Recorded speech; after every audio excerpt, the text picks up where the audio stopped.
प्यारे बच्चों, how are you? I hope all of you will be safe and at home.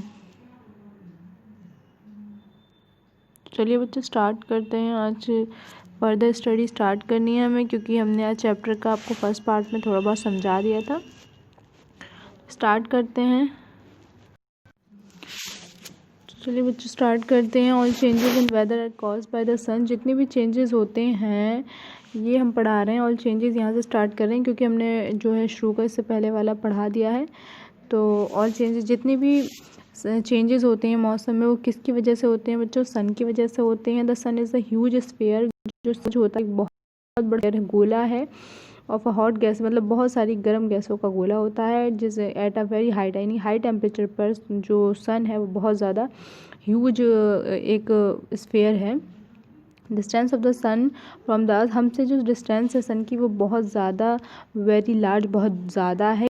Energy sent out by the sun is so huge, और जो energy जो है सन के द्वारा भेजी जाती है वो भी बहुत ज़्यादा है। That is the source of all heat and light on the earth. तो अर्थ पर यही सबसे जो है सबसे ज़्यादा मेन सोर्स है हीट का और लाइट का। So the sun is the primary source of energy. इसीलिए जो सन है वो क्या है? प्राइमरी सोर्स है किसका? एनर्जी का। और एनर्जी का प्राइमरी सोर्स कौन है? सन है। And causes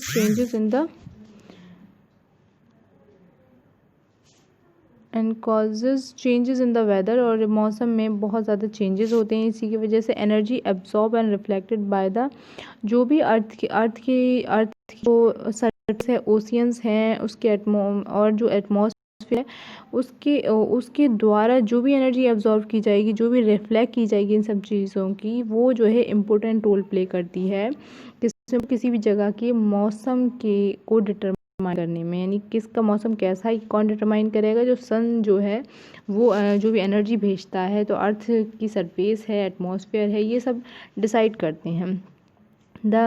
if you live near the sea, अगर आप सी यानी समुद्र के पास रहते हैं, यू वुड हैव रियलाइज, तो आपको रियलाइज़ होगा that the weather at your place, तो आपका जो मौसम, वहाँ का जो मौसम है at your place is different from that of a place in desert और नियर अ माउंटेन। तो माउंटेन के पास या डेजर्ट की जगह वहाँ का जो एटमॉस्फेयर है या वहाँ का जो मौसम है वो बहुत ज़्यादा डिफरेंट होता है, क्योंकि सी के आप महसूस करेंगे वहाँ का जो टेम्परेचर होता है लो होता है, तो वहाँ पे ठंडक ज़्यादा होती है, जबकि डेजर्ट और जो माउंटेन के एरिया होंगे वहाँ पर जो है इतनी ज़्यादा ठंडक नहीं होती, वहाँ का टेम्परेचर ज़्यादा होता है।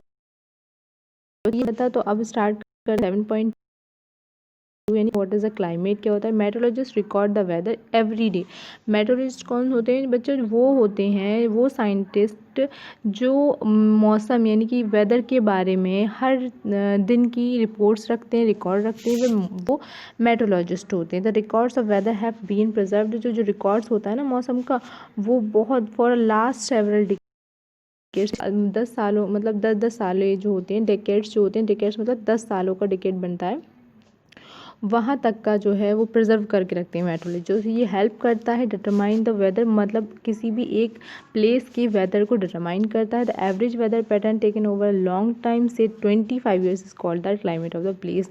तो अगर किसी एक जगह का हम क्या करें, एक वेदर पैटर्न ले लें, एवरेज वेदर पैटर्न हम लगभग 25 साल मान सकते हैं, कह सकते हैं 25 साल का, कम से कम 25 साल बहुत लॉन्ग टाइम हो गया, उसके हिसाब से अगर हम वेदर पैटर्न देखें उसका, तो वो उस जगह का क्लाइमेट कहलाता है। मतलब वेदर तो हम बच्चों खाली वेदर की बात करते हैं तो एक दिन की प्रॉपर रोज़ का जो वेदर होगा, ह्यूमिडिटी या टेम्परेचर है, इन सब चीज़ों को देखते हैं। लेकिन क्लाइमेट में एक लंबे टाइम तक वही वेदर को एस्टिमेट किया जाए, वही उसका क्लाइमेट कहलाता है उस जगह का। If we find that the temperature of a place is high, अगर हम पाते हैं कि किसी जगह का टेम्परेचर क्या है बच्चों, बहुत ज़्यादा उस टाइम ऑफ द टाइम, तो then we see that the climate of that is place, तो हम कहेंगे कि उस जगह का ना क्लाइमेट कैसा है, बहुत ज़्यादा गर्म है। If there is also heavy rainfall on most of the days in the same place, और अगर उसी जगह पर क्या हो जाए बच्चों, अगर उसी जगह पर सेम प्लेस पर रेनफॉल जो है उन्हीं दिनों में यानी कि बारिश जो बहुत ज़्यादा हो जाए, तब हम उसको क्या बोलते हैं, we can say that the climate of the place is hot. यानी हॉट तो है, ये गर्मी तो है हो रही है, साथ में बारिश भी होगी, तो हम बोलते हैं वेट,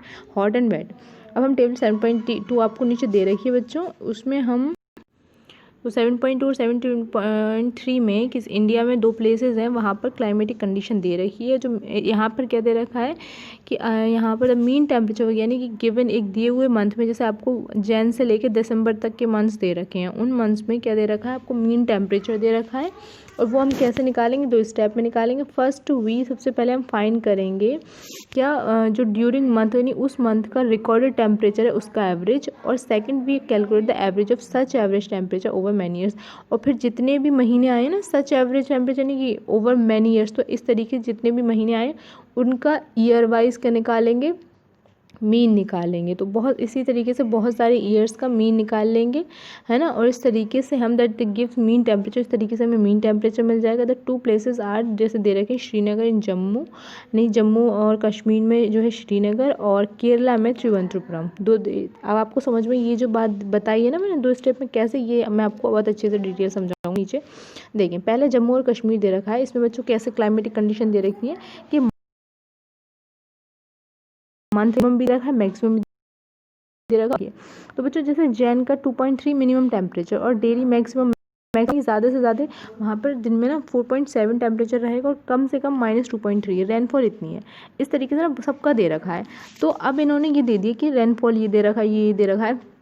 तो इस तरीके से जो मैं इसका इन सारे डाटा का जैन में मैंने मतलब जो मिनिमम टेम्परेचर है और जो मैक्सिमम टेम्परेचर, इन दोनों का हम क्या निकालेंगे, समेशन निकालेंगे यहाँ पर भी। और समेशन कैसे निकालते हैं बच्चों, जितने हमारे टोटल हैं यानी कि जितने भी हमारा टेम्परेचर आया है मिनिमम का और जितना भी टेम्परेचर आया है मैक्सिमम, उनको जोड़ के जितने मंथ है उनसे डिवाइड कर देंगे। ठीक है, तो इस तरीके से हम मीन निकालेंगे बच्चों। ऐसे यहाँ निकालना है और सेम हमें यहाँ निकालना है, क्योंकि जो रेनफॉल है बच्चों क्या दे रखा है यहाँ पे, the number of the mean total rainfall have been round off. तो यहाँ पे ना पॉइंट में थे तो उन्हें क्या कर दिया, राउंड ऑफ कर दिया गया यहाँ पर। ये कोई बड़ी बात नहीं है, ठीक है। सेम कंडीशन केरला में हुआ है। यहाँ पे भी बच्चों सारे ऐसे हमने इसका भी मीन निकाले, इसका भी मीन निकाले, जितने नंबर से उनको जोड़कर 12 से डिवाइड कर दिया। सेम हमने यहाँ कर दिया। अब इस तरीके से ना जो भी हमारा दोनों को ऐड करके नहीं इसकी अलग वैल्यू आई अलग इसकी आई, तो फिर हम क्या करेंगे, इन दोनों का क्या निकालेंगे, मीन निकालेंगे। ठीक है, तो मंथली मीन निकाल लेंगे। जब मीन निकल के आ जाएगा हमारा तो ईयर वाइज यानी इस साल का जो यानी कि मान लीजिए 2000 जो भी ईयर का होगा, जैसे जैन से दिसंबर कौन सा मान लीजिए 2006 की जो हमें डाटा दे रखा है, तो 2006 में जो मीन निकल के आएगा वो एक साल 2006 का आ जाएगा। फिर 2007 कैसे निकालेंगे, 2008, इस तरीके से हमने मान लीजिए 2020 तक का निकाल लिया। तो 14 ईयर का हमारे पास क्या आ जाएगा, डाटा आ जाएगा ईयर वाइज। जो है क्लाइमेट कितना रहा, वहाँ का टेम्परेचर लगभग कितना रहता है, वो हमें यहाँ से आइडिया हो जाएगा। अच्छा बच्चों चलो हम नीचे की तरफ चलते हैं। By looking at table 7.2 7.3 we can easily see the difference in the climate. तो हम क्या दे सकते हैं, जब 7.2 और 3 में देखा तो हमने आसानी से जम्मू और कश्मीर के टेम्परेचर में क्या डिफरेंस देखेंगे। क्यों बच्चों, देखो यहाँ पर आपने देखा नोटिस किया होगा कि यहाँ जो टेम्परेचर है ना बहुत माइनस में जा रहा है और बहुत मैक्सिमम भी है ना तो 23-28 तक रह रहा है, जबकि यहाँ का टेम्परेचर तो मिनिमम वाला 23-24 और मैक्सिमम तो बहुत ज़्यादा है, 32 भी है, 32 तक, यानी कि यहाँ का टेम्परेचर बहुत ज़्यादा है। और जो जम्मू कश्मीर का टेम्परेचर है श्रीनगर का वो बहुत ज़्यादा कम है उसके कंपेयर में। तो आसानी से हमें पता चल रहा है कि जम्मू कश्मीर का टेम्परेचर ठंडा है यानी वहाँ पर। तो हम कह सकते हैं केरला जो है वो बहुत ज़्यादा हॉट एरिया है, यानी कि बहुत ज़्यादा गर्मी वाला एरिया प्लस वेट भी है, क्योंकि वहाँ लगातार हो रही है इन कंपेरिजन जम्मू कश्मीर के compare which is a moderately hot and wet climate for a part of the year. तो वहाँ क्या हो गया, वो जो है जम्मू कश्मीर जो है वो थोड़ा सा वहाँ का मॉडरेटली हॉट मतलब कम जो है गर्म होता है और वेट क्लाइमेट है, बारिश वहाँ भी होती है ना। साल के कुछ टाइम के लिए बारिश होती है।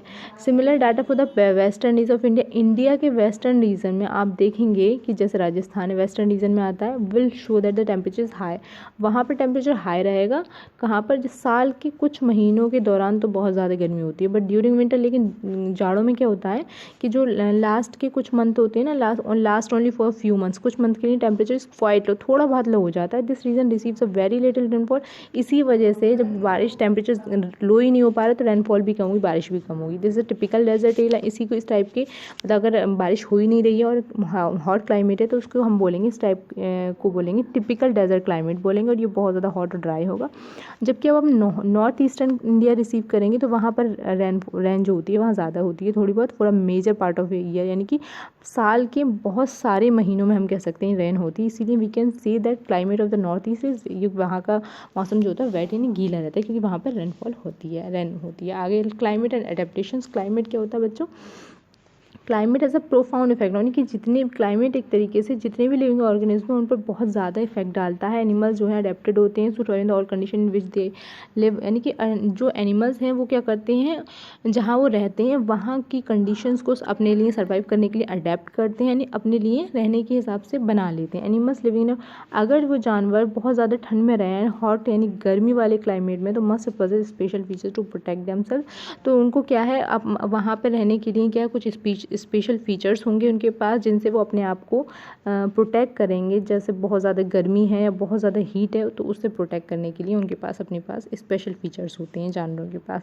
आपने 9 चैप्टर में याद करें कि आप क्लास 7th की बुक में आपने अडेप्टेशंस की डेफिनेशन पढ़ी थी। उसमें जो फीचर्स और जो हैबिट्स हैं, जो आदतें थीं जो हेल्प करती हैं जानवरों को वहाँ के आसपास की जो सराउंडिंग है वहाँ पर अडेप्ट करने के लिए, जिसकी वजह से क्या होता है, उनमें एवोल्यूशन होता है। यानी कि फीचर्स और यानी कुछ जानवर ऐसे होते हैं जिनको अपने एरिया में रहने के लिए, अपने हैबिटेट में रहने के लिए, अपने आसपास के कुछ फीचर्स और जो हैबिटेट्स होते हैं वो कुछ हैबिट्स वो डेवलप करता है और जिसकी वजह से उनमें एवोल्यूशन होता है। इस 9 chapter you will learn about the effect of the weather and climate on soil. आप 9 चैप्टर में सॉइल पर वेदर और क्लाइमेट के इफेक्ट को पढ़ेंगे। हम स्टडी कर रहे हैं यहाँ पर जो हम स्टडी कर रहे हैं वो सिर्फ और सिर्फ जानवरों के बारे में स्टडी करेंगे। 7th क्लास में 6th क्लास में यू हैव लर्न, आपने सीखा है बट एंड जानवरों के अडेप्टेशंस के बारे में टू सर्टन देयर हैबिटेट, मतलब जहाँ पर आपने 6th क्लास में पढ़ा होगा कि जो जानवर थे ना अपने हैबिटेट्स के हिसाब से कहाँ रहते हैं, नहीं कहाँ पर उनका हैबिट्स है, उनके रहने सहने का स्थान कहाँ पर है और किस हिसाब से उनकी बॉडी अडेप्टेड। जैसे as example of adaptation animals to climate condition, मतलब जो जानवर हैं वो अडेप्ट कर लेते हैं क्लाइमेट कंडीशंस को।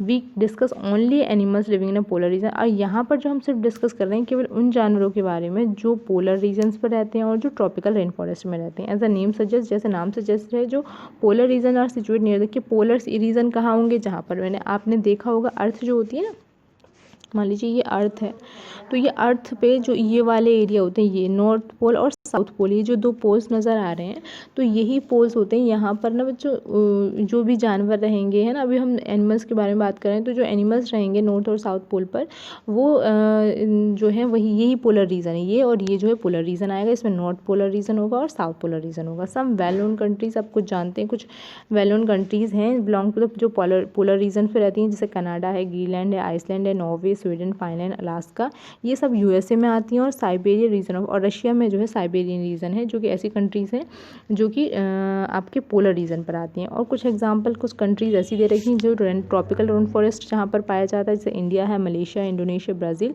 Republic of Congo, Kenya, Uganda और नाइजीरिया। उसके बाद हम एक्टिविटी 7.2 पर चलते हैं कि आपने एक मैप लेना है, वर्ल्ड मैप ले लेना है और मार्क करना है उस पर। पोलर रीजन को तो ब्लू से मार्क कर लेना और जो ट्रॉपिकल रीजन है उनको रेड से मार्क कर लीजिए। पोलर रीजन क्या होते हैं बच्चों? पोलर रीजन जो है वो बहुत ज़्यादा एक्सट्रीम क्लाइमेट रखते हैं, यानी कि बहुत ज़्यादा ठंडा होगा है वहाँ पर climate.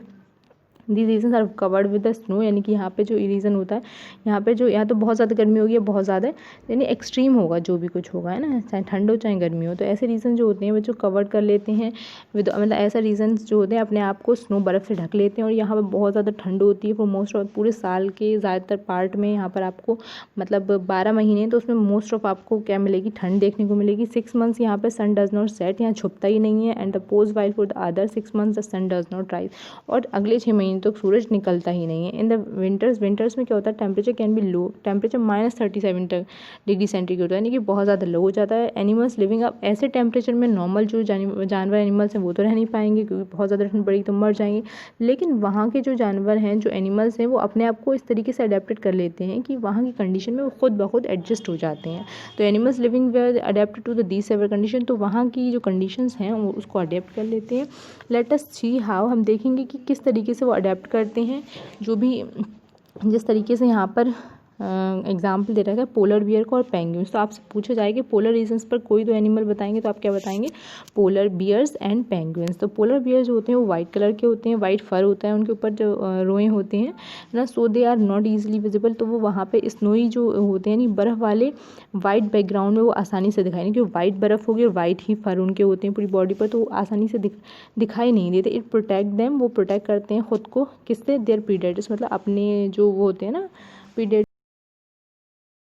It also help in the catching, इस तरीके से वो क्या करते हैं, हेल्प करते हैं अपने शिकार को पकड़ने भी उनको, क्योंकि उन्हें नज़र जो छोटे छोटे जानवर होंगे उनको नज़र ही नहीं आया कि यहाँ पर बियर है, तो वो क्या करेंगे, आसानी से खाने लेने का, तो वो जो बियर होंगे उनको कैच कर लेंगे। तो protect them the for extreme time, यानी कि अब बहुत ज़्यादा कोल्ड से प्रोटेक्ट करने के लिए they have a too thick, उनके पास जो फर होते हैं ना, रोएं जो होते हैं उनकी 2 लेयर्स होती हैं, और वो जो है इस अपनी स्किन के अंदर एक फैट की लेयर अलग रखते हैं। In fact they are so well insulated, वो मतलब क्या होते हैं, जो ठंडक जो होती है ना उससे मतलब खुद इनकी बॉडी इतनी ज़्यादा इंसुलेटेड मतलब गर्म रहती है। And they have to move slowly, वो धीरे धीरे स्लोली जो है वो मूव करते हैं। Rest often to avoid getting overheated, और वो थोड़ा रेस्ट भी करते हैं जब वो क्या होते हैं ओवर हीटेड होने लगती है ना, जब बहुत ज़्यादा गर्म, तो फिर वो क्या करना स्टार्ट कर देते हैं, हीट मतलब रेस्ट करना स्टार्ट कर देते हैं। उसके बाद बच्चों फिज़िकल एक्टिविटी ऑफ यानी दिन, जो गर्म डेज होते हैं, गर्मी के दिन होते हैं, उनमें फ़िज़िकल एक्टिविटीज़ करने के बाद कूलिंग, यानी कि अब ठंडा करने की कूलिंग करने की नेसेसिटी यानी ज़रूरत होती है। तो पोलर बियर्स क्या करते हैं, स्विमिंग करते हैं, तैरते हैं। ये जो है बहुत अच्छे स्विमर होते हैं, और इनके जो पॉज मतलब जो इनके पंजे होते हैं वो वाइड चौड़े और बड़े होते हैं, जो हेल्प करते हैं स्विम अच्छी तरीके से तैरने में। बट ऑल्सो इसके अलावा जो है वो walk with the easy in the snow, और इससे क्या फ़ायदा होता है, उनके पंजे जो हैं वो बर्फ़ में चलने के लिए भी हेल्प करते हैं। वाइल स्विमिंग अंडर, और जब वो अंदर पानी के अंदर स्विमिंग कर रहे होते हैं तो इट कैन, वो अपने क्या कर लेते हैं, नॉस्ट्रल जो नाक के नथने होते हैं ना, नॉस्ट्रल्स, उनको क्लोज कर लेते हैं, और जो है वो लंबे टाइम तक उसके अंदर पानी के अंदर रह सकते हैं। और उनके पास बच्चों स्ट्रॉन्ग सेंस ऑफ स्मेल भी होती है, यानी कि सूंघने की बहुत तेज़ पावर होती है इनमें, इसीलिए वो कैच कर ले अपने प्रे, जो अपना शिकार होता है उसको पकड़ लेते हैं खाने के लिए। हम वी कैन अंडरस्टैंड, अब हम समझ सकते हैं कि जो पोलर बियर होते हैं किस तरीके से अडेप्टेड होते हैं, और इस फ्लो चार्ट के थ्रू आप आसानी से समझ पाएंगे।